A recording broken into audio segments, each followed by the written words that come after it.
Welcome to our channel.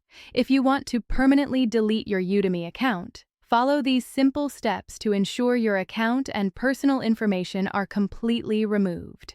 Step 1. Open your web browser and go to the Udemy website. Log into your account using your email address and password. Step 2.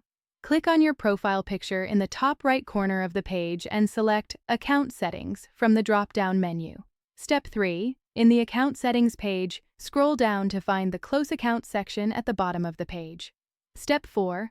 Click on Close Account to begin the account deletion process. Udemy will warn you that this action is permanent and cannot be undone. Step 5. Read the information carefully about what happens when you close your account. You will lose access to all courses, certificates, and purchase history. Step 6. Udemy will ask you to provide a reason for closing your account. Select the most appropriate reason from the drop-down menu or choose Other and provide details. Step 7. Enter your account password to confirm that you want to permanently delete your account. This is a security measure to prevent accidental deletions. Step 8. Click the Final Confirmation button to permanently delete your Udemy account. You will receive a confirmation email once the deletion is complete. Don't forget to like this video and subscribe to our channel.